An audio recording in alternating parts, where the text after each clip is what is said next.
త్రిపురాసుర సంహార వృత్తాంతం గురించి 4 మాటలు చెప్తాను. ఈ త్రిపురాసుర వృత్తాంతం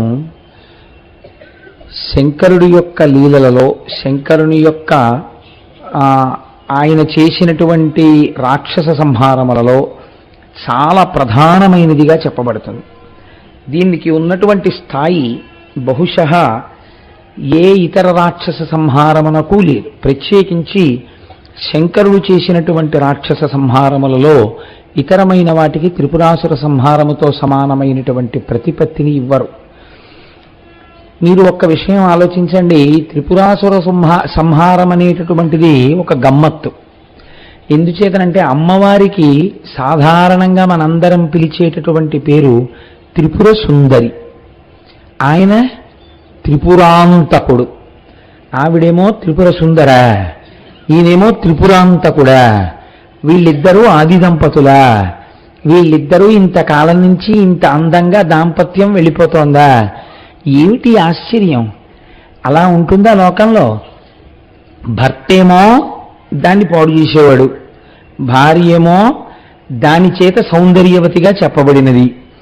వీళ్ళిద్దరిది కలిపి ఆది దంపతులు. వాళ్ళిద్దరూ దాని విషయంలో ఏమీ దెబ్బలాడుకోరు, చక్కగా అన్యోన్యంగా కాపరం చేస్తారు. ఇద్దరి విషయంలోనూ ఈ త్రిపుర అనేటటువంటి మాట అనుసంధానం చేస్తారు. అసలు ఇంకా చెప్పాలంటే త్రిపుర అన్న పేరే ఉంది అమ్మవారికి. శంకరుడికి త్రిపుర అని పిలవరు, త్రిపురాంతకుడు అంటారు. త్రిపురములను అంతము చేసినవాడు అంటారు. ఇలా ఎందుకు జరిగింది తత్వంలో? అసలు ఆ త్రిపురాసురులు ఎవరో ఒక్క రాక్షసుల గురించి చెప్తారు తప్ప వాళ్ళ ముగ్గురి పేర్లని పక్కన పెట్టింది పురాణం. లోకం సాధారణంగా ఏమని పిలుస్తుందంటే త్రిపురాసుర సంహారం జరిగిందండి అంటారు. ఇందులో ముగ్గురికి 3 పేర్లు ఉన్నాయి, కానీ ఎవరి పేరు వాళ్ళకి పెట్టి వాళ్ళని అంతం చేసిన వాడిగా శివుణ్ణి పిలవరు. త్రిపురాంతకుడు, త్రిపురారి అని పిలుస్తూ ఉంటారు. అసలు అలాంటి పేరు ఎందుకు వచ్చింది? ఈ లీల వెనకాతల ఉన్నటువంటి తత్వమేమి అన్నదాన్ని మనం ఈశ్వరుని యొక్క అనుగ్రహము చేత కొంత పరిశీలన చేసేటటువంటి ప్రయత్నం చేద్దాం. మీరు తారకాసురుడి గురించి విన్నారు. తారకాసురుడు సుబ్రహ్మణ్యేశ్వర స్వామి వారి చేతిలో నిహతుడైనటువంటి రాక్షసుడు. లోకాల్ని చాలా కాలం బాధ పెట్టినటువంటి వాడు. ఆయనకు ఒక 3 కుమారులు. ఆ 3 కుమారులే పెద్దవాడి పేరు తారకాక్షుడు, రెండవ వాడి పేరు కమలాక్షుడు, మూడవ వాడి పేరు విద్యున్మాలి. ముగ్గురివి 3 పేర్లు.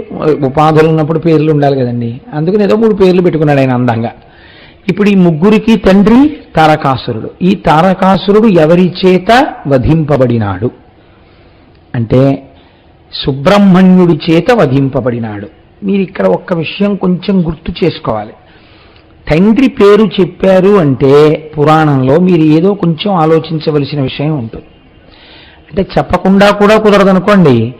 తారకాసురుడు తనకి చావు రాదు అని ధైర్యం ఎందుకు పెంచుకున్నాడు అంటే పరమశివుడికి వీర్యము స్ఖలనమైతే దాని వలన కుమారుడు సంభవిస్తే ఆ కుమారుడి వలన నేను మరణించాలని కోరుకున్నాడు. ఆయన నమ్మకం ఏమిటంటే శంకరుడు కామారి, కాముని పట్ల శత్రుత్వం ఉన్నవాడు. ఆయన కామమునకు లొంగడు కనుక వీర్యము స్ఖలనము కాదు. స్ఖలనము కాదు కాబట్టి కొడుకు పుట్టడు కాబట్టి తనకి మరణం లేదు. అంటే మరణము లేకుండా ఉండడం అన్నది కుదరదని బ్రహ్మగారు అన్నారు కాబట్టి ఆయన ఇంకొక వైపు నుంచి నరుక్కొచ్చాడు. ఇంత ప్రయత్నం చేసినా సుబ్రహ్మణ్యుడు ఆవిర్భవించాడు. తారకాసుర సంహారం జరిగింది. ఇప్పుడు ఆ కొడుకులు ఏ ఆలోచన పొందాలండి? ప్రపంచంలో మరణం అనేటటువంటిది శరీరమునకు సంబంధించిన విషయము. మీరు కేవలం ఆ 3 గురించి మాట్లాడకండి. వాళ్ళ గురించి వాళ్ళు ఏదో చాలా అజ్ఞానంలో ఉన్నట్టు, వాళ్లే వరాలు అడిగినట్టు మీరు భావన చేస్తే చాలా తప్పు. పురాణ ప్రవచనము, పురాణము వినడము అనేటటువంటిది దేని కొరకు వస్తుందో తెలుసా అండి? మన అజ్ఞానాన్ని పోగొట్టుకోవడానికే వస్తుంది. శృతి, స్మృతి, పురాణము. ప్రమాణము శృతి, దానిలో చెప్పబడిన విషయమును ఆచరణలోకి తెచ్చుకొనుటకు స్మృతి. వేదములో చెప్పబడిన దాన్ని భూతద్దంలో చూపించి బాగా మనస్సులో నాటుకునేటట్టుగా చేయగలిగినటువంటి ఇతివృత్తముతో కూడినది పురాణము. అలాగని ఏదో ఒక కథ చెప్పచ్చా కల్పిత కథతో? చెప్పకూడదు.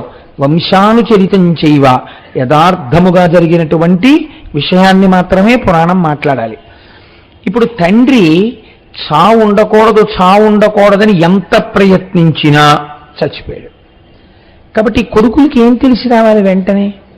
అరే చూసావా, దేహం ఉండిపోవాలని మా నాన్న ఇంత తాపత్రయపడ్డాడు, ఉండనే లేదు, చచ్చిపోయాడు మా నాన్న.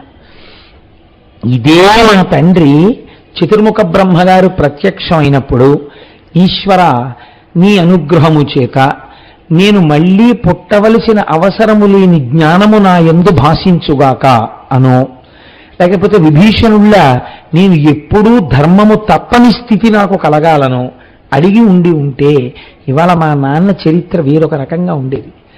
మా నాన్న చివరి మెట్టెక్కాడు, కానీ అక్కడి నుంచి జారిపోయాడు. తపస్సు చేశాడు, చతుర్ముఖ బ్రహ్మగారిని ప్రత్యక్షం చేసుకున్నాడు. అడగకూడనిది అడిగాడు తప్ప అడగవలసినది అడగలేదు. ఇది మా నాన్న జీవితంలో పెద్ద పొరపాటని పిల్లలు గుర్తించాలి. అలా గుర్తిస్తే వాళ్ళు ఏమవుతారండి? వాళ్ళు చాలా ఉన్నతమైన మార్గానికి వెళ్తారు. ఇప్పుడు త్రిపురాసురులు అలా గుర్తించలేదు అంటూ కథ ప్రారంభం. మీరు త్రిపురాసురుల మీద మాత్రమే పెట్టి వాళ్ళేదో చాలా తప్పులు చేసిన వాళ్ళల్లా, మనం శౌనకాది మహర్షుల్లా, మనం ఏమీ తప్పు చేయని వాళ్ళల్లా మనం అనుకుండిపోయాం అనుకోండి, మనది తప్పే. ఇది చెయ్యకూడదు అని తెలిసాక చెయ్యకుండా ఉండని వాళ్ళెందరూ. ఎందుకు చేస్తాం? ఏ తప్పదులేండి, ఏదో భగవంతుడు చూసి చూడక వదిలేస్తాడు అని చేసేస్తుంటాం. అలా అయ్యో ఇలాంటి తప్పులు చేసినటువంటి వాళ్ళు అలాంటి ఫలితాలు అనుభవిస్తున్నారని మీకు తెలుసు. తెలిసి మీరు ఆ తప్పుని ఏదో ఒక రకమైనటువంటి నచ్చ చెప్పుకునే రీతిలో మనస్సుకి కొనసాగించడాన్నే మనం ఇష్టపడతాం. ఎందుకు ఇష్టపడతాం? కారణము కేవల అజ్ఞానము. శరీరము తోడి ఉన్నటువంటి సంబంధాల్ని దృష్టిలో పెట్టుకుని మనం ఈ రకమైన పనినే చేస్తాం. పురాణం మన మీద పెట్టకుండా అందంగా ఎత్తి చూపిస్తుంది. ఒక్కొక్కరు తన మీద ఉన్న పెద్దలు చేసిన తప్పు చూస్తారు, చూసి దిద్దుకుంటారు వెంటనే. కొడుకు అలా ఉండడు. హిరణ్యకశిపుడు చాలా నేరం చేసినటువంటి వాడు, కానీ లీలావతి గర్భంలో ఉండగా విన్నాడు నారదుడు. కానీ ప్రహ్లాదుడు చేశాడా తప్పు? చెయ్యలేదు. తన ముందు వాడు చేసింది చేయలేదు, తన తరువాతి వాడు చేసినప్పుడు కూడా వచ్చి ఈశ్వరుడితో అదే చెప్పాడు. బలిచక్రవర్తిని కట్టేస్తే ప్రహ్లాదుడు వచ్చాడు. వచ్చి ఆయన ఒక మాట అంటాడు, ఇతనికి ముందు నీవింద్ర పదంబిచ్చి నేడు తిప్పుటయ్యను నెరయ మేలు, మోహనాహంకృతి గర్వాంధతమస వికారంబు దాని మాన్పి కరుణ రక్షించుటయు కాక శిక్షించుటే తత్వజ్ఞునకు మహేంద్రత్వమేల, నీ పాదకమలంబు నియతి కొల్చిరతాని పోలునే సురరాజ్య భోగపరత, గర్వమే పార కన్నులు కనరావు చెవులు వినరావు చిత్తంబు చిక్కుపడును, సేవలన్నీయు మరచు నీ మహిమమాన్పి మేలు చేసితివి నీ మేర మెటి చూపి అంటాడు. ఎందుకయా దిక్కుమాలిన పదవులు, ఎందుకయా దిక్కుమాలిన రాజ్యాధికారాలు? చాలా బిజీగా ఉన్నానని తిరిగేస్తూ కాలం గడిచిపోయి, నీ సేవలన్నీ మరిచిపోయి, నీకు నమస్కారం చేయడం మర్చిపోయి, ఇచ్చిన జీవితం వెళ్ళిపోయిన తరువాత మళ్ళీ అధోలోకాలకు వెళ్ళిపోవడానికి పనికొస్తోందేమో కానీ ఇది ఏం ఉద్ధరిస్తుందయా? నీ పాదకమలంబు నియతి కొల్చిన దాని పోలునే సురరాజ్య భోగపరత. నీ పాదములను పట్టి నమ్మి పూజ చేసి పరవశించిపోయేటటువంటి వాడికి దేవేంద్ర పదవి మాత్రం సరిపోతుందా? వాడు ఎంత అదృష్టవంతుడయ్యా, ఎంత ఆనందంగా ఉంటాడయ్యా. నీ పాదములను నమ్మి జీవించిన వాడెవరో వాడు కదా అదృష్టవంతుడు. ఎవరికి కావాలి ఈ పదవులు అంటాడు అని బలిచక్రవర్తిని రక్షించాడు. ఒక్కొక్కడు తనకి ముందు జరిగిన పొరపాట్లని తాను ఆదర్శంగా తీసుకోకుండా ఇప్పుడు మనం ఆ చరిత్రలో ఉన్నటువంటి నీతిని ఆదర్శంగా తీసుకొని తన జీవన పథాన్ని దిద్దుకుంటాడు. దీనికోసమే మీకు పురాణము యొక్క ప్రధాన ప్రయోజనము. ఒకే పొరపాటు చేస్తూ ఆ పొరపాటు యొక్క అనుషంగిక ఫలితములు ఎలా ఉంటాయో, చిట్ట చివరికి దాని ఫలితాలు ఎలా ఉంటాయో చూపించడానికే మీకు 1కి 10 మార్లు ఇవే కథలు ఆవిష్కరింపబడతాయి.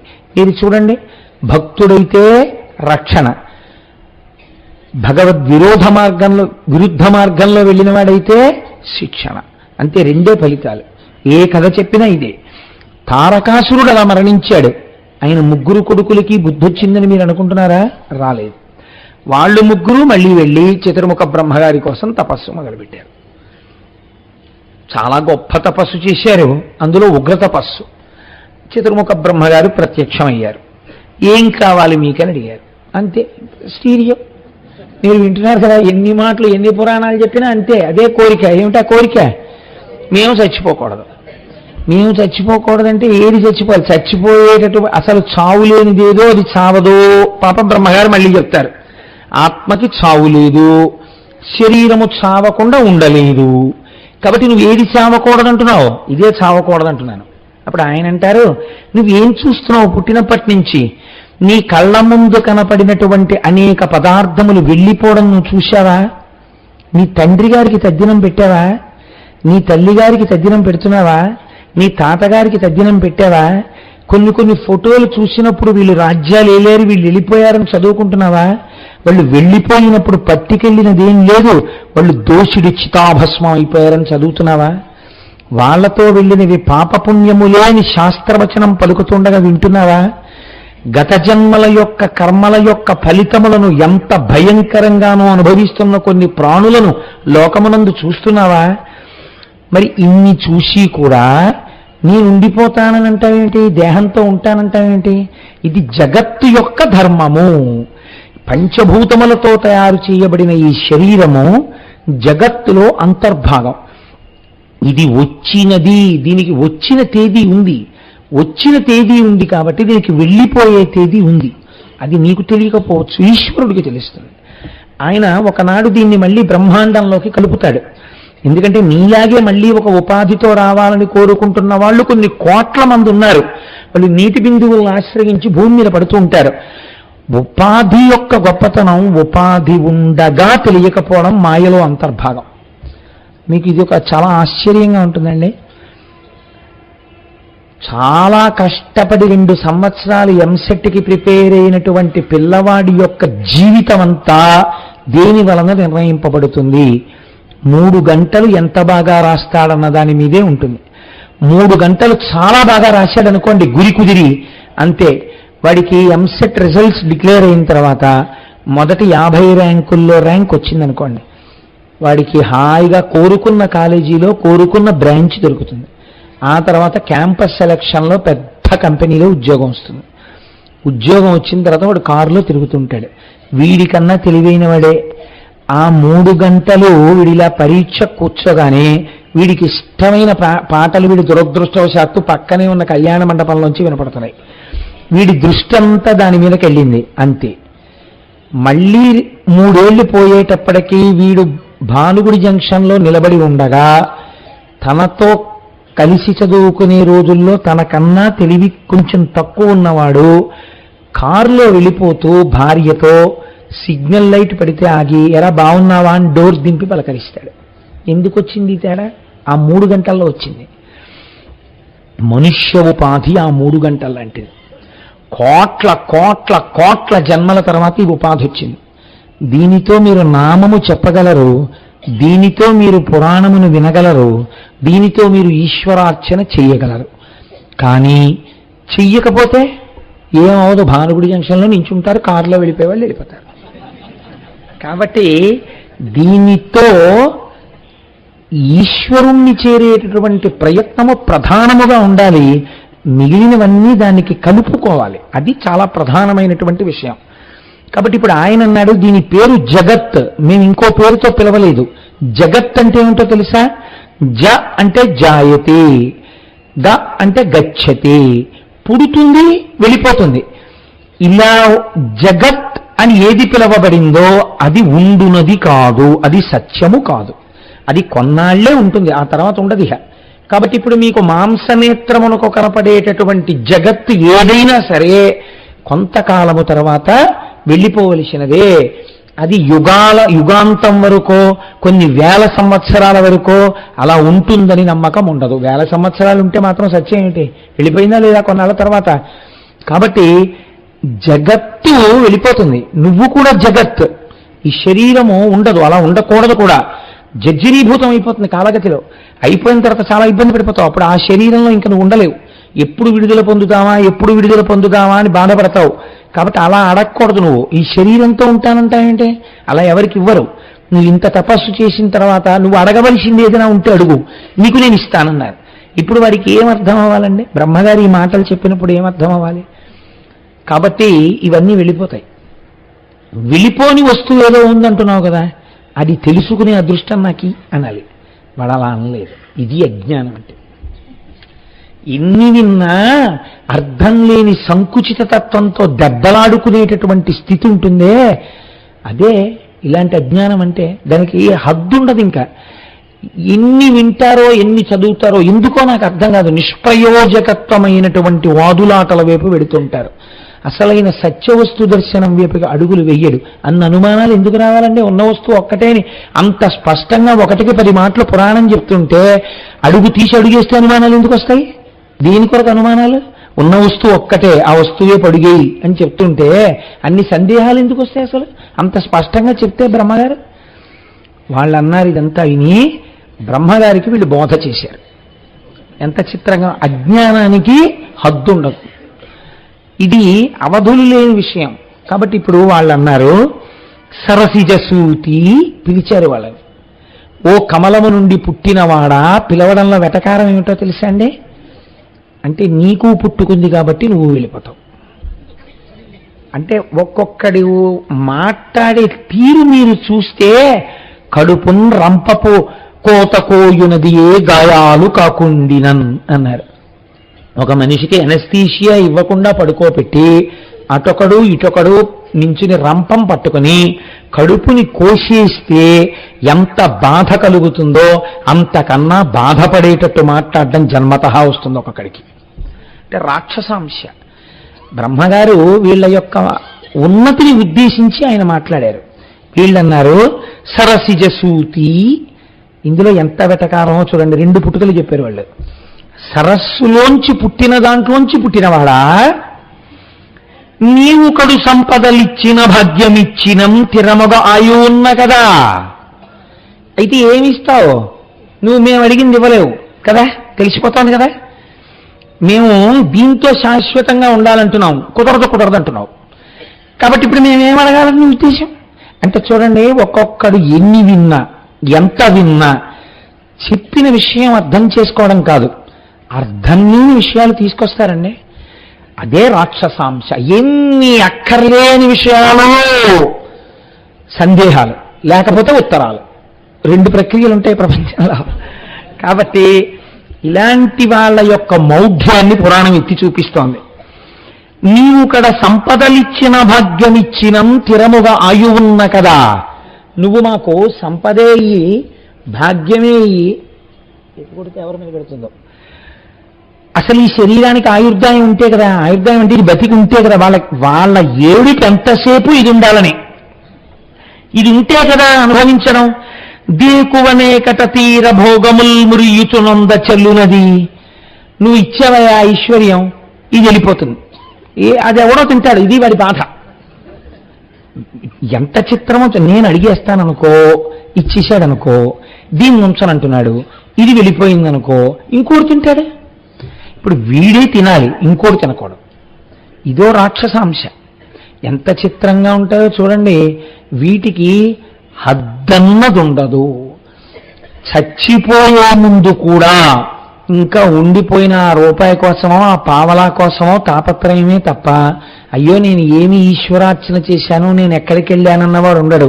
అంతటి మహానుభావుడు అప్పయ్య దీక్షితుల వారు, అందరిలా కవిత్వం చెప్పలేకపోయాను, ఒక్క శ్లోకం చెప్పడానికి 3 గంటలు ఆలోచించాను, నన్ను అదృష్టవంతుణ్ణి చేశావు. 3 గంటలు ఆలోచిస్తే కానీ శ్లోకం చెప్పలేను కాబట్టి నీ గురించి ఎక్కువ ఆలోచించాను, నేను ధన్యుండన్నారు. తీర భోగముల్ మురియుచునంద చెల్లునది భూరిగలేని ఎడం జనుండు సంబరపడి ఏమి బాపుకొనువాడో ఇరుంగుము నీ మనంబునన్. ఆయన్ని తెలుసుకోమని అడిగారు వాళ్ళు. ఏమిటయా మేము దీంతో ఉంటామంటే కుదరదంటే ఏంటి?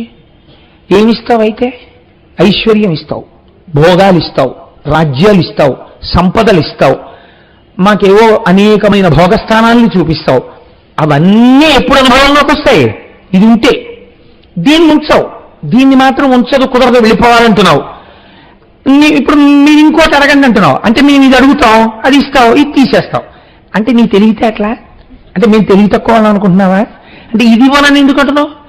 ఇది ఇవ్వద్దా నువ్వు మేము తపస్సు చేసినప్పుడు?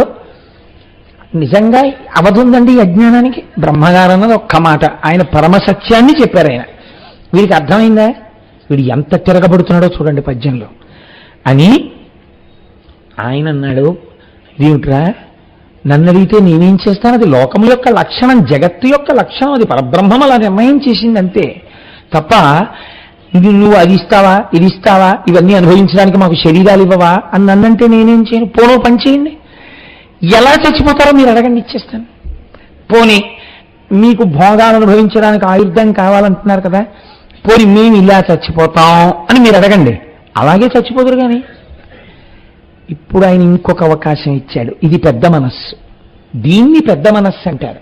అందుకని బ్రహ్మగారు ఆధ్యక్షం వహించాడు. సాధారణంగా నాకు అందుకే పురాణం చెప్పేటప్పుడు బ్రహ్మ చెప్పాడు అనబుద్ధి. నేను ఎప్పుడు సాధారణంగా నాకు తెలిసి నేను అంత లేకిగా మాట్లాడినట్టు నాకు జ్ఞాపకంలో లేదు. నేను ఎప్పుడైనా బ్రహ్మగారి గురించి మాట్లాడితే బ్రహ్మగారు అంటుంటాను. కారణం ఏంటంటే నేను ఆ పురాణములు చదివినప్పుడు నా మనస్సులో ఆయన పట్ల పెంచుకున్న గౌరవం అటువంటిది. మహానుభావుడు ఎంతమంది రాక్షసులకు కనపడతారో ఆయన కనపడినప్పుడల్లా జ్ఞానబోధ చేస్తారు. ఫోన్లే మారుతారేమో అని చెప్తూనే ఉంటారు. వాళ్ళ అజ్ఞానమే వాళ్ళది. ఎన్ని తిరగబడి మాట్లాడతారో ఆయన్ని. అయినా మహానుభావుడు ఎంత దయాళువు. నేను చెప్పాను కదండి, ఉన్న బ్రహ్మమే బ్రహ్మగా, విష్ణువుగా, శివుడిగా కనపడుతుంటుంది. ఒకనాడు దీనిది పెద్దపీట, ఒకనాడు దానిది పెద్దపీట. ఎప్పుడు ఎలా పెద్దపీట వేస్తే బాగుంటుందో అలా పెద్దపీట వేస్తారు అంతే తప్పించి దానికి మనం గుండెలు బాధేసుకోవాల్సిన అవసరం ఏం లేదు. ఇప్పుడు మా ఇంట్లో నాకు పెళ్ళి అవుతోంది అనుకోండి, నాకు పెళ్ళైతే నాకు బుగ్గం చుక్కెడతారు, నాకు పారాణి రాస్తారు, పెళ్లి కొడుకు కదా అని నన్ను కారెక్కిస్తారు కదా, నన్ను కారెక్కిస్తారు. కానీ అదేంటి వాడి పెద్ద తండ్రిని నేనున్నాను, పిన్న తండ్రిని నేనున్నాను, వీడు కారెక్కడం ఏంటి, వీడు బుగ్గం చుక్కట్టుకోవడం ఏంటి, వీడు పారాణి ఇట్టుకోవడం ఏంటి, వీడు పెళ్లి బట్ట కట్టుకోవడం ఏంటి, నే కట్టుకుంటానంటారేంటి మా పెద్దనాన్నగారు. అలా అనరు. నాకు పెళ్ళి అయిపోయింది, రేపు మా అబ్బాయి పెళ్లి చేస్తాను. మా అబ్బాయి పెళ్లి చేసేటప్పుడు ఏట్రా నిన్న కన్న తండ్రిని, నాకుండదు ఏంటి ఈ ముచ్చటంతాను, నేను మీ అమ్మ కూడా బొగ్గను చొక్కలెట్టుకుని కారు ఎక్కుతాం, నువ్వు రా వెనకాల నడిచి అంటే మా అబ్బాయి ఏమంటాడు, బుద్ధి ఉందా లేదా నీకు బొగ్గ చొక్కలేటంటాడు. ఎప్పుడు ఎవరికి ఏ గౌరవం అప్పుడు వారికి ఆ గౌరవం. కొడుకు పెళ్లి కొడుకుగా ఉంటే అప్పుడు పెళ్లి కొడుకుగా కొడుక్కి గౌరవం, పెళ్లి కొడుకుగా తాతగారు ఉన్నప్పుడు తాతగారికి ఆ వైభవం, మళ్ళీ ఆయన షష్ఠిపూర్తి పీటల మీద కూర్చుంటే ఆ గౌరవం. తాతగారు షష్ఠిపూర్తి చాలా బాగుంది నీ చేసుకుంటానని మనవాడు అడగకూడదు, అడిగినా చెయ్యి కదండి. ఎప్పటికీ ఎవరికి ఏ గౌరవం ఎలా ఇచ్చి మనం దాని వలన పాఠం నేర్చుకోవాలో అలా నేర్పుతారు. ఒకసారి బ్రహ్మగారికి ఇస్తారు, ఒకసారి విష్ణువుకి ఇస్తారు, ఒకసారి శివుడికి ఇస్తారు. శివుడికి ఇచ్చినప్పుడు వినేసి విష్ణు భక్తులు గుండెలు బాధేసుకుని, విష్ణువుకి ఇచ్చినప్పుడు శివభక్తులు గుండెలు బాధేసుకుని, వీళ్ళిద్దరికీ ఇచ్చినప్పుడు బ్రహ్మభక్తులు గుండెలు బాధేసుకుని, ఇంకా ఎలా వెతికి ఎక్కడ అవకాశం దొరుకుతుంది గుండెలు బాధేసుకుందామంటే నీ గుండెలే నొప్పి. తత్వం తెలుసుకుంటే హాయ్, ఉన్న వస్తువే ఇలా గౌరవింపబడుతోందని ఆనందపడుతుంటాం. ఆనందపడ్డం నేర్చుకోవాలి జ్ఞానము చేత. అంతేగాని గుడ్డలు బాదుకోవడానికి పురాణ శ్రవణం వేదాంతం ఎందుకండి, దానికి ఏదో ఒక వంక చూసుకు బాదుకుంటూ ఉండొచ్చు కదా. కాబట్టి ఇప్పుడు వీళ్ళు నిష్కారణంగా గుడ్డలు బాదుకుంటే ఆయన అన్నాడు, బాబోయ్ ఎందుకు అలా బాధేసుకుంటారు, అలా బాధపడిపోకండి, చచ్చిపోతారన్నానే కదా ఇంత ఏడి చేస్తున్నారు మీరు, పోనీ మీరు ఎలా చచ్చిపోతారో చెప్పండి, అలా ఇస్తాను. ఎప్పుడు చచ్చిపోతారు ఇష్టం, స్వచ్ఛంద మరణం భీష్ముడికి ఇచ్చినట్టు ఇచ్చేస్తాను. అంత స్వచ్ఛంద మరణం ఉన్నవాడు మహానుభావుడు గనక తనంత తాను మనవలొచ్చి తాత ఎప్పుడు చచ్చిపోతావు అని అడిగితే ఫలానా విధంగా అయితే చచ్చిపోతాను రా అని చెప్పి చచ్చిపోయాడు ధర్మాన్ని నిలబెట్టడానికి. అది మహాపురుషుడు అనిపించుకున్నాడు. నువ్వే అడుగుపోని ఎలా చచ్చిపోతావో. ఇందులో మీరు బాగా వినండి, నేను ఎందుకు ఇంత నొక్కి చెప్తున్నానో తెలుసా అండి. మరణము తథ్యము అని అంగీకరించగలిగితే చాలా పాపాలు చేయడానికి మనిషి ఇష్టపడ్డాడు. ఎందుకో తెలుసా, దీంతో చేస్తావు ఇది వెళ్ళిపోతుంది, కానీ పట్టుకుని నువ్వు వెళ్ళాలి, తర్వాత జన్మలు నిర్ణయింపబడతాయి. ఎందుకది నాకు అక్కర్లే, నేను జైన్ దీంతో అంటాడు కదండి. అలా అనలేదంటే పెద్ద రాక్షసత్వం అదే, ఇది ఉండిపోతుంది అనుకుంటూ ఉండడం, అక్కడ మొదలవుతోంది రాక్షసత్వం. అంత పాపానికి హేతు అదే.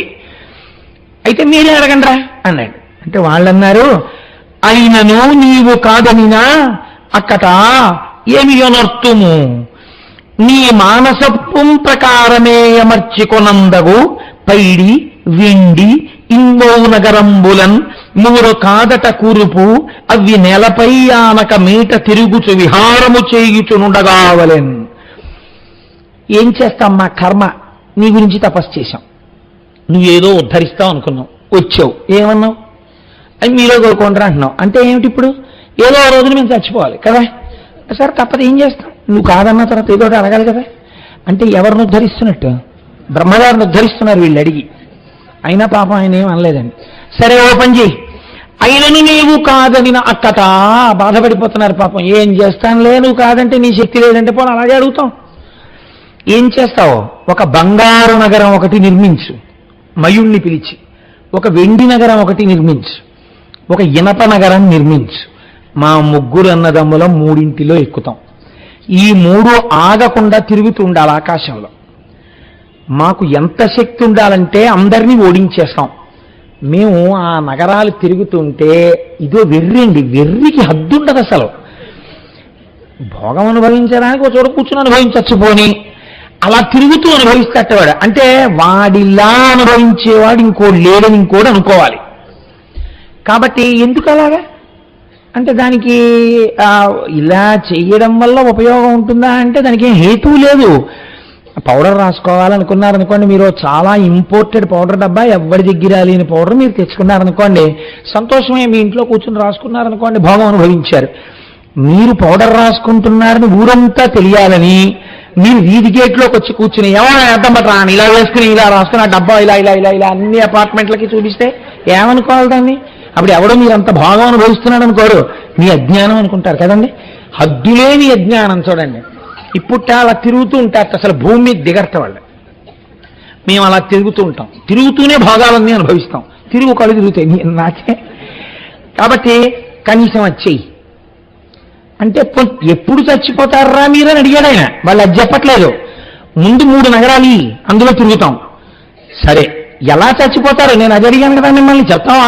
ఉండు, ఎలా చచ్చిపోతాం అనుకున్నావు? ఈ 3 పురాలు ఎప్పుడు ఒక గీతలోకి రాకూడదు, సరళ రేఖలోకి. అవి అలా అలా అలా అలా తిరుగుతూ ఉండాలి. 1000 దివ్య సంవత్సరాలకి ఒక్క క్షణం సేపు మాత్రం ఈ 3 పురాలు ఒకే సరళ రేఖలోకి వచ్చి నిలబడాలి.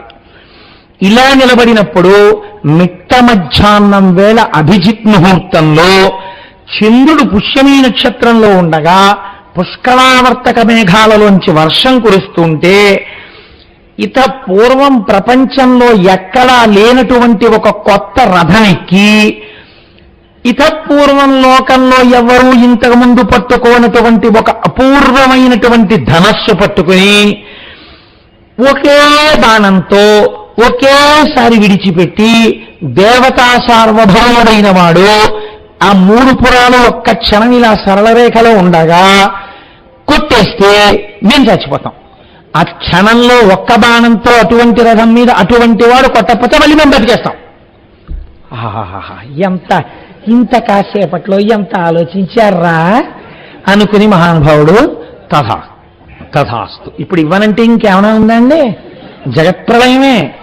ఎంత పేచియో వద్దురా, నీకొచ్చింది ఇంతోటి సీటు, డొనేషన్ కడితే వచ్చిన సీట్రా, నీకెందుకురా హీరో హోండా ప్యాషన్ ప్లస్ 50,000 రా, వద్దురా అంటే అది లేకపోతే నాకు నాన్నగారు మ్యాథమెటిక్స్ ఆన్సర్లు రావట్లేదంటాడు అంతే కొడుకు. ఎంత నాకు ఇండిగ్నిఫైడ్ అండి. అందరూ వాటి మీద వస్తున్నారు, నన్ను ఎక్కించుకెడుతున్నారు వెనకాల. నాకెంత సిగ్గుచేటు. కొనవలసిందే. నువ్వు అప్పే చేస్తావో బీఆర్ఎస్ఏ పెట్టేస్తావో, నాకు కొంటేనే పెడతా కాలేజీకి అంటే ఏం చేశాడు? వద్దురా అంటే ఏం చేస్తాడో అందుకని అపఖ్యాతి పడలేక ఇచ్చాడు. 3వ రోజు ఫోను, మీ అబ్బాయి ఫలానా హాస్పిటల్లో ఇంటెన్సివ్ కేర్ యూనిట్లో ఉన్నాడు, లెక్క పెట్టగలిగినన్ని ఎముకలు కాకుండా ఒకటి ఎక్కువ విరిగిపోయిందని. మళ్ళీ పాపం 2 ఏళ్ళు ఈయన వైద్యం చేయించాడు. కర్మ ఇలాగే ఉంటాయి రాక్షసుల వరాలు. తండ్రి ఎలా లొంగుతాడో చతుర్ముఖ బ్రహ్మగారు అలాగే లొంగుతాడు. సరే తథాస్తు, అలాగే చేయండి. కానీ నాన్న ఇది కొంచెం అపూర్వమైన వరం, మీ అంత తెలివైన వాడిని ఇంతకు ముందు నేను చూడలేదు. చాలా మంది అడిగారు నన్ను, ఇలా ఎవరు అడగలేదు, మీరే అడిగారు. నేను ఇచ్చాను కానీ కొంచెం జాగ్రత్తగా వాడుకోండి అంటాడు. అంతే పాపం, హ్యాండిల్ విత్ కేర్ అంటుంటాడు ఆయన, ఎవడు దాన్ని పట్టించుకోడు. కాబట్టి ఇప్పుడు ఏమైంది అంతే, వాళ్ళు వెంటనే ఎక్కడికి వెళ్ళిపోతారండి? అమరావతి మీదకి వెళ్ళిపోతారు. వెంటనే భోగస్థానాలు కావాలి వాళ్ళకి. కాబట్టి వెళ్ళి ఆ భోగస్థానాల దగ్గరికి వెళ్ళి దేవతలందరినీ ఓడించేసి అక్కడితో ఊరుకోరు.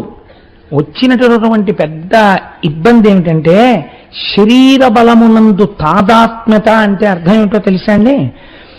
శరీరము యొక్క బలము చేత అవతలవాడు బలహీనుడు అని నిరూపింపబడితే నాకు బలం ఉన్నది అన్న ఆనందం నిలబడుతుంది కదండి. దేహబలం ఉన్నది అన్నది ఇప్పుడు బాగా సంతోషం. దేహబలం ఉన్నది అన్న సంతోషం అవతలవాడు బలహీనుడు అని నిరూపింపబడుతుంటే. కాబట్టి ఇప్పుడు ఏం చేయాలి? వెళ్ళి కొడుతుండాలి అనవసరంగా అందరినీ. వాడు ఏం చేయాలి? ఎంత కొడుతున్నా బాబా మిమ్మల్ని మీ జోలికి మేమేం రాగలమండి అని ఏడుస్తూ వెళ్ళిపోతూ ఉండాలి. ఈ వెర్రి రాను రాను రాను రాను ఎక్కువైపోతుంది. ఎందుకని?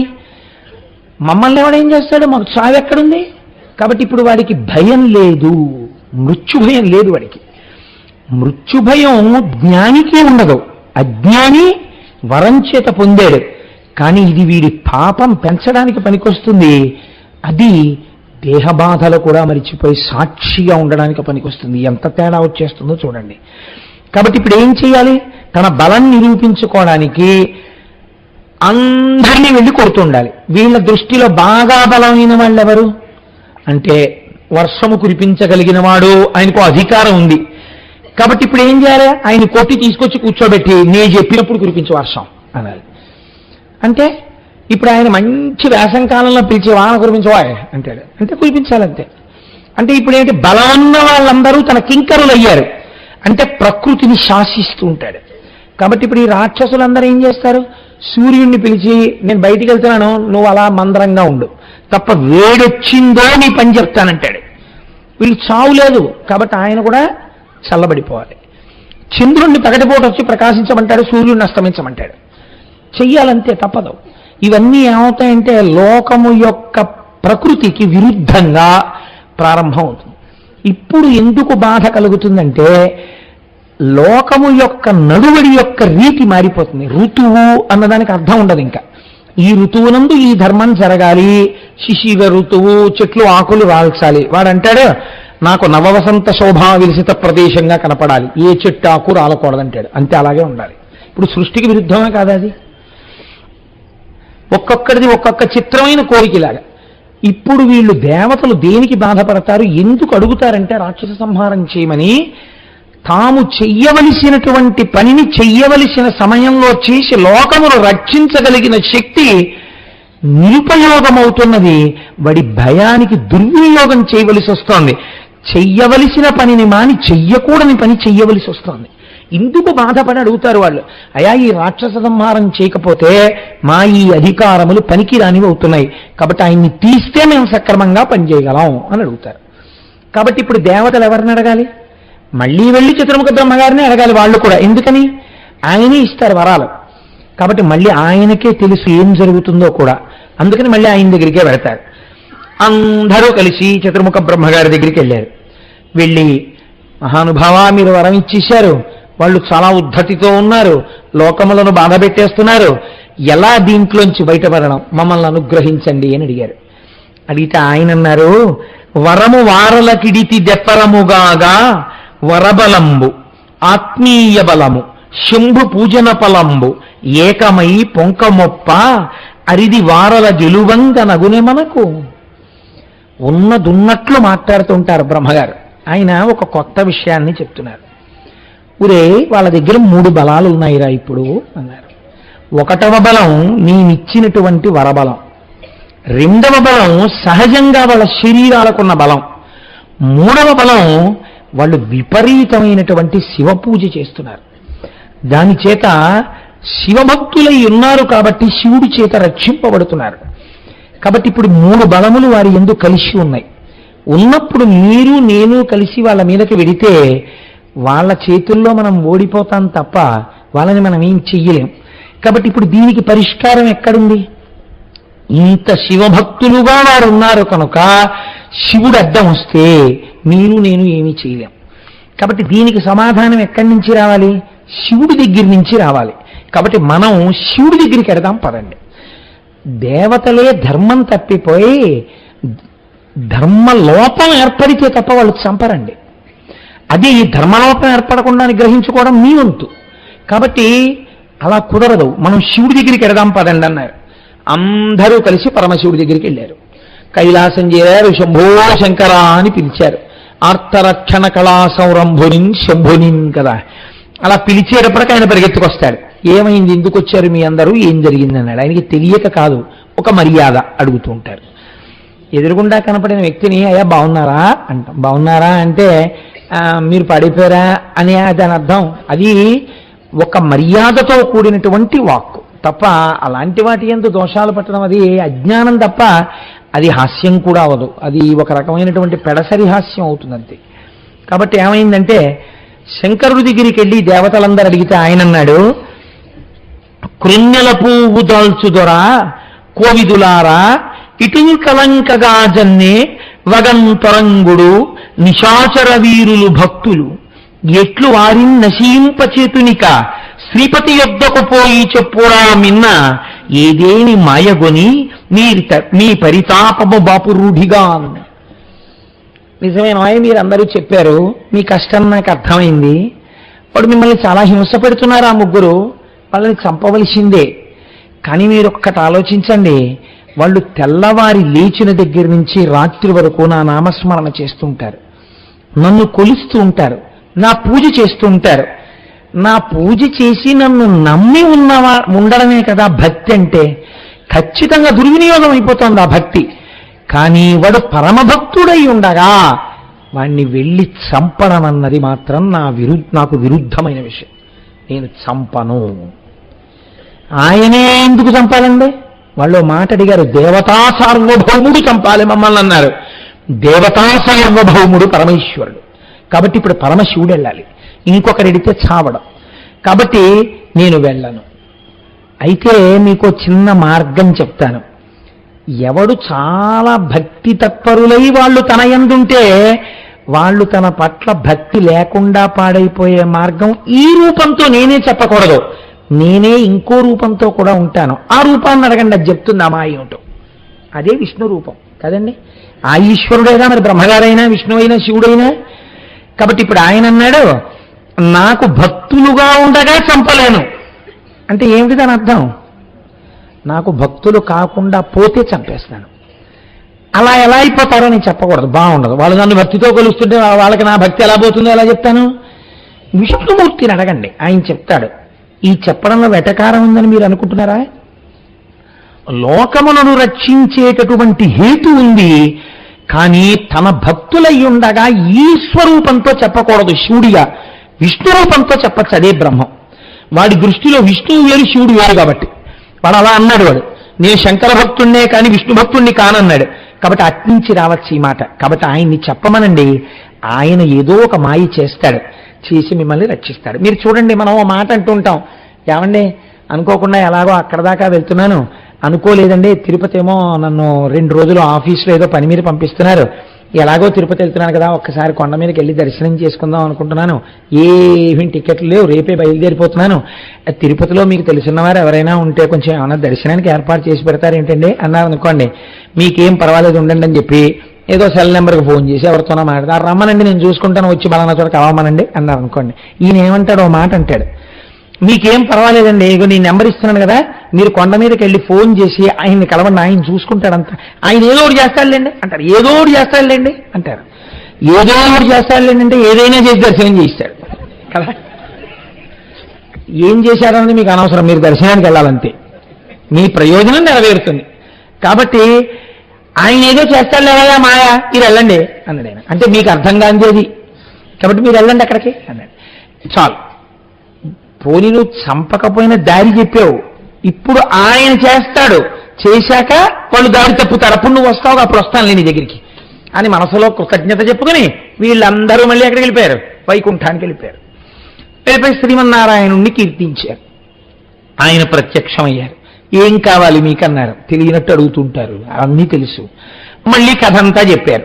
ఆహా శంకరుడు పంపాడా, నిజంగా వాళ్ళ మధ్య భేదాలు ఉంటేనండి ఆయన చెప్పలేండి నేను విన్నాడు అసలు మనం చంపితే చంపమల్లా అసలు మానేమను నా దగ్గరికి పంపిస్తే నేనేం చేస్తాను అనుకున్నాడు అనాలి. అలా వాళ్ళు ఏం అనుకోరు ఎప్పుడు. ఆయన చెప్పింది నేను వింటాడు, ఈయన చెప్పింది ఆయన వింటాడు, మధ్యలో మనకే లేనిపోయిన హడావిడి అంతా. కాబట్టి ఆయన ఏం చేశారు, ఓహో శంకరుడు పంపాడా, తప్పకుండా అయితే ఇలా కూర్చోండి అన్నాడు. కూర్చోమ్మని ఒక్కసారి ఆలోచన చేసి, మనకి చూడండి ఈ సినిమాల్లో ఇలా అంటారు, అలా ఒక చిన్న మాయ చేశాడు ఆయన. మాయ చేయడం అంటే ఆయన ఏం చేశాడో మీకు తెలియకపోవడం అంతే కదండి. అందుకని ఆయన చేశాడు అంటే లోపల ఒక సంకల్పం చేశాడు. ఆయన సంకల్పము చేత ఆయన చేయగలిగిన సృష్టి మీకు తెలియదు అంతే. మాయ అంటేను ఆయన అంతటి శక్తివంతుడు. ఇప్పుడు ఆయన సంకల్పము వలన ఒక పురుషుడు పుట్టాడు.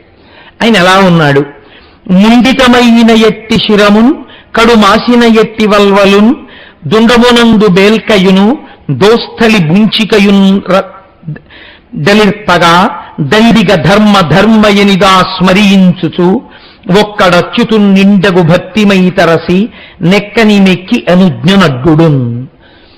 అంతలో ఒకడు పుట్టాడు. వాడు బోడిగుండుతో ఉన్నాడు. మాసిపోయినటువంటి బట్టలు కట్టుకున్నాడు.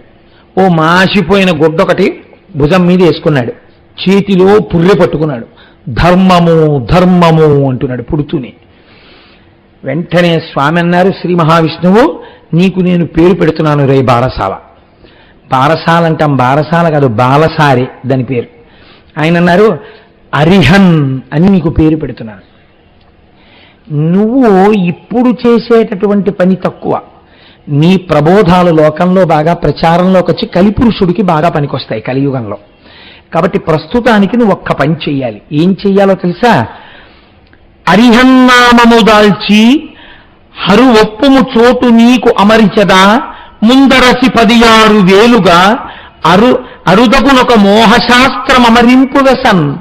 16,000 శ్లోకాలతో వైదిక ధర్మాన్ని పక్కన పెట్టేస్తూ సనాతన ధర్మం యొక్క దారి తప్పిపోయేటట్టుగా, వినడానికి చాలా అందంగా ఉండేటట్టుగా, అబ్బా ఇలాంటి శాస్త్రాన్ని నమ్ముకోవడం చాలా తేలిక, ఇలా అయితే మనం తొందరగా మోక్షానికి వెళ్ళిపోవచ్చు అనిపించేటట్టుగా, అది ఎవడాచరించాడో వాడు పతనమైపోయేటట్టుగా, చక్కగా తేనె రాసినటువంటి విషంలా నువ్వు 16,000 శ్లోకాలతో ఒక సిద్ధాంతాన్ని తయారు చేసుకుని త్రిపురాసురులు పరిపాలిస్తున్న పట్టణాలకెళ్ళి నువ్వు ఒక పెద్ద ఇతి పురుషుల్లా కూర్చుని ఈ ప్రబోధం మొదలుపెట్టు.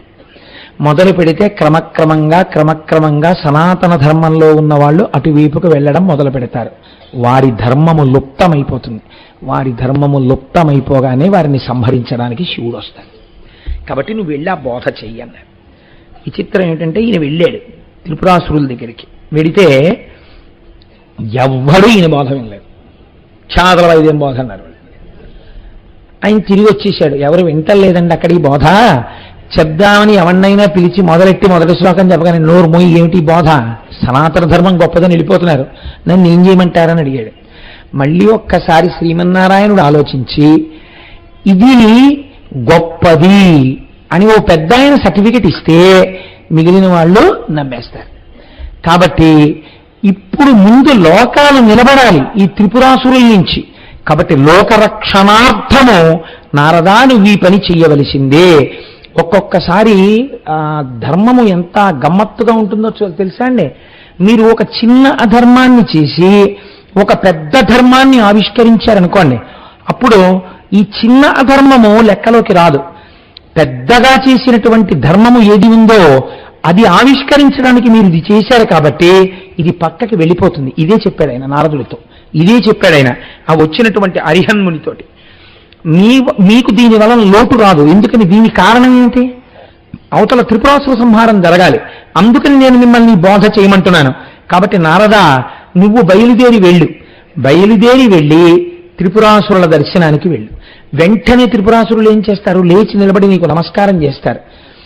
వాళ్ళకి చెప్పవలసిన మాటలేవో నువ్వు చెప్పి మార్గాన్ని సుగమం చెయ్యి అన్నారు. ఇప్పుడు అరిహన్ముని త్రిపురాసురులలో ఒకటి దగ్గరికి చేరాడు. ఎందుకైనా మంచిది పెద్దవాడి దగ్గరికి వెళ్తే మిగిలిన వాళ్ళు మాట వింటారు కదా అని చెప్పి తారకాక్షుడి దగ్గరికి వెళ్ళాడు. వెళితే ఆయన లేచాడు, నమస్కారం చేశాడు, కూర్చోబెట్టాడు. ఏమిటి మహర్షి ఇలా వచ్చారన్నాడు. అయ్యయ్యో ఏమిటో నీకు తెలీదా, నీ రాజ్యానికి ఒక మహాపురుషుడు వచ్చాడయా, ఎంత గొప్ప సిద్ధాంతం చెప్తున్నాడో, ఎటువంటి దీక్షలు ఇస్తున్నాడో నీకు తెలియదా? ఇప్పుడే నేను ఆ దీక్ష తీసుకొచ్చాను. ఎంత గొప్పవాడయా మహానుభావుడు కారణజన్ముడు అని. అలాగా, ఎక్కడున్నాడండి అని. అదిగో ఫలానా చోట కూర్చున్నాడు. అయితే ఆయన్ని పిలిపించండి అంతఃపురానికని పిలిపించారు. పిలిపించి ఆ అరిహన్నుని ప్రబోధం చెయ్యమని అడిగాడు. ఏమిటండి మీరు చెప్పేది చెప్పండి అని అడిగాడు. నారదుడు చెప్పాడు కదండి, ఇప్పుడు దానికి ఒక సర్టిఫికెట్ మోరు పడిపోయింది, అందుకని వింటున్నాడు త్రిపురులు. మీరు బాగా జ్ఞాపకం పెట్టుకోండి, త్రిపురాసుర సంహారమునందు పతనమునకు కారణమేది. మీరు క్షమిస్తే మీకు ఒక్క మాట చెప్తా. ఎవరు పడితే వాళ్ళు తెలిసి తెలియక రాసిన పుస్తకాన్ని తెచ్చి మీరు ఇంట్లో పెట్టుకుంటే కొన్ని తరాలు దెబ్బతింటాయి. ఎందుకో తెలుసా అండి? హద్దులేని అజ్ఞానం శాశ్వత రూపాన్ని పొందుతుంది ప్రింట్లో. వేళంబరానికి పుస్తకాలు రాస్తారు. నేను అలా అన్నానని నన్ను క్షమించండి. నేను కొన్ని పుస్తకాలు చదివి నాకు ఎంత కోపం వచ్చిందంటే, మా ఆఫీసులో కొంతమందిని తీసుకొచ్చి ఇవి నిజమా అని అడిగాను. రామాయణం మీద ఒక ఆవిడ ఒక పుస్తకం రాసింది. మీ అందరూ అనుకుంటున్నట్టుగా ఏదో విషంతోటో వృక్షంతోటో చెప్పిన ఆవిడ గురించి నేను మాట్లాడటం లేదు. ఈ మధ్యనే పబ్లిష్ అయింది ఆ బుక్. ఆ పుస్తకాన్ని నేను చదువుతున్నప్పుడు రామాయణంలో సీతా కళ్యాణం దగ్గర నుంచి రామచంద్రమూర్తి జననం దగ్గర నుంచి ఎన్ని అవాకులు చవాకులు రాశారో చెప్పలేను. రాసి ఆ సభాముఖంగా చెప్పడం కూడా నాకు ఇష్టం లేదు. ఎందుకు అజ్ఞానం అని తెలిసి ప్రమాదం అని తెలిసి నేను ఆ బీజాలు చల్లడం. నేను నిజంగా నాకు ఒక ఆయన పెద్ద పేరు కూడా రాసి బహూకరించాడు ఈ పుస్తకం చదవండి అని. నేను అది చూసి చదవడం మొదలుపెట్టాను. ఒక 50 పేజీలు చదివేటప్పటికి కట్టలు తెంచుకుంది నాకు కోపం. ఆఫీసులో నాతో బాగా సన్నిహితంగా ఉండేటటువంటి వాళ్ళు కొంతమంది ఉన్నారు. వాళ్ళని పిలిచి నేను అండర్లైన్ చేసి ఈ పుస్తకం చదవండి అని అడిగాను. వాళ్ళు తెల్లబోయారు. ఎందుకంటే ఆ రోజుల్లో ఇక్కడ రామాయణ ప్రవచనాలు అయ్యాయి. ఏమంటే ఇంత దారుణంగా ఉంది ఏంటంటే ఈ పుస్తకం అని అడిగారు. వాళ్ళు రామాయణం విన్నారు కాబట్టి, రామాయణం చదువుకున్నారు కాబట్టి తెలిసిందండి. రామాయణం చదువుకోని వాడు ఉంటాడు. నిజంగా రాముడు అటువంటి వాడు అనుకోడు, సీతమ్మ అటువంటిది అనుకోరు, లక్ష్మణుడు అటువంటి వాడు అనుకోరు. ఇది ఏ పిల్లలో చదువుతారు. వాళ్ళ జీవితం ఎంత పాడైపోతుంది మీరు ఆలోచించండి. అత్యంత ప్రమాదకరమైన విషయం ఏమిటంటే, ప్రమాదకరమైనటువంటి వ్యక్తి అజ్ఞానంలోంచి పుట్టిన మాటలు వినడం, అజ్ఞానంలోంచి పుట్టిన పుస్తకాలు చదవడం. అందుకే పుస్తకం చదివే ముందు పెద్దల యొక్క ఆజ్ఞ తీసుకుని చదవాలి. మీ కంటితో చూసింది మీరు నమ్మండి. మీ కంటితో చూడనంత సత్యమని ఆ పుస్తకాల్లోనూ ఉపనిషత్తులని వేదమని అవన్నీ ఏవో ఎవరెవరో చెప్పేస్తుంటే అవన్నీ విని నమ్మేస్తారా మీరు? ఎంత గొప్పగా బోధ చేస్తున్నారో చూడండి. అసత్యం చాలా అందంగా ఉంటుందండి. సంసారము సత్యమో, నువ్వు సత్యం, నీ భార్య సత్యం, మీ ఇద్దరికీ పిల్లలు పుట్టడం సత్యం, వీళ్ళు సత్యం. ఇవేమీ కాదు. ఈ పిల్లాడికి కాళ్ళు పెట్టినవాడు వేరే ఉన్నాడు, చేతులు పెట్టినవాడు వేరే ఉన్నాడు, వాడిలో చైతన్యంగా ఉన్నవాడు వేరే ఉన్నాడు. అదంతా ఈశ్వర కృప. ఈశ్వర కృప వల్ల నాకు పిల్లలు పుట్టారు. ఏంటి అర్థం లేని మాటలు? ప్రత్యక్షంగా తెలుస్తోందా నీకు నీ భార్యకి కలిపి పిల్లలు పుట్టారని? ఈశ్వరానుగ్రహం ఎవడా ఈశ్వరుడు? ఇలాంటి తెలివి తక్కువ మాటలు మానేయండి. ఈశ్వరుడు గురించి ఉపకారాలు, పూజలు, కంటికి కనపడని వాడికి పూజలు చేయడం, కంటికి కనపడని వాడికి యజ్ఞాలు చేయడం, కంటికి కనపడని వాడికి యాగాలు చేయడం, నేతులు తీసుకొచ్చి కుమ్మరించేయడం, పాలు తీసుకొచ్చి పోసేస్తుండడం, ఇలాంటి పనులు చేయకండి. ఏం చేయాలో తెలుసా? బ్రహ్మణుడు అంతంతే. అసలు నీకు ఇంకో విషయం చెప్పరా? చతుర్ముఖ బ్రహ్మగారు కూడా మీలాగే పుట్టారయా.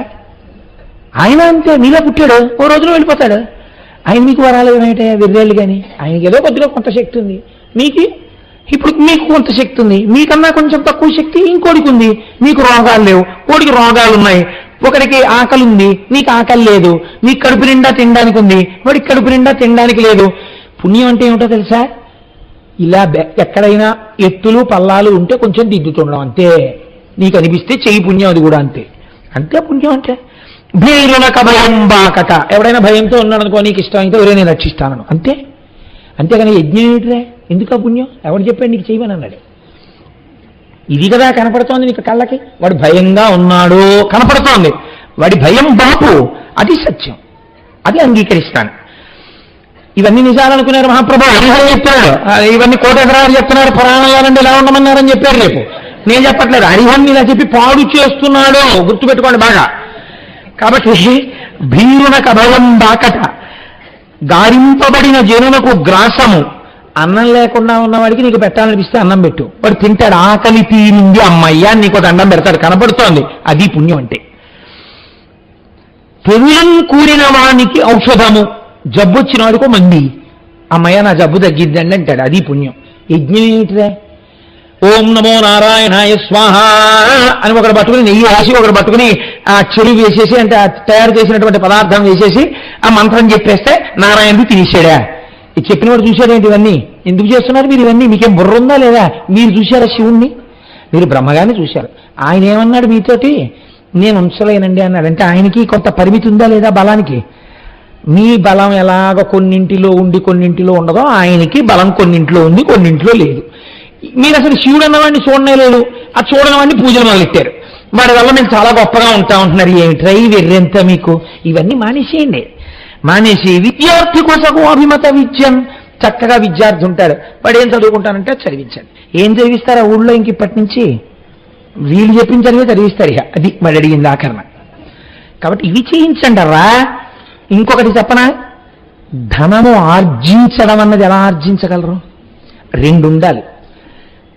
అవతల వాడి దగ్గర మోసం చేసి సంపాదించారని ఎవరంటారో తెలుసా అండి? అలా మోసం అన్న పేరు ఎందుకు పెడతారంటే, అలా డబ్బు సంపాదించే తెలివితేటలు వీడికి లేవు కాబట్టి వాడి మీద ఏడుపు కొద్ది వాడు మోసం చేశాడంటుంటాడు. నీకు ఉంటే తెలివితేటలు నువ్వు సంపాదించుకోకూడదు, అలాగా వీడికి లేవు, వాడికి ఉన్నాయి. అందుకని అలా అంటారు. మీరేం బెంగెట్టుకోకండి. మీకు ఎంత తెలివితేటలున్నాయో అంత తెలివితేటలతో అందరి దగ్గర కొట్టుకొచ్చేయండి. మీకు తెలిసినవన్నీ తెచ్చి అనుభవించండి హాయిగాను. అన్నీ తెచ్చి ఏం చేసుకోమని చెప్పిందో తెలుసా శాస్త్రం? ఇదే సత్యం, ఇదే ఉంటుంది. కాబట్టి దీంతో 12ంటికి తృప్తిపరచాలి. అగ్నిహోత్రాన్ని దేవతల్ని తృప్తిపరచలేట్రా? ఎవరు చెప్పాడు మీకు? 5 జ్ఞానేంద్రియాలు ఉన్నాయి. కళ్ళతో మీకు ఏది చూడాలనిపిస్తే చూసేయండి, చెవులతో మీకు ఏది వినాలంటే అది వినండి, నోటితో మీకు ఏం మాట్లాడాలంటే మాట్లాడేయండి.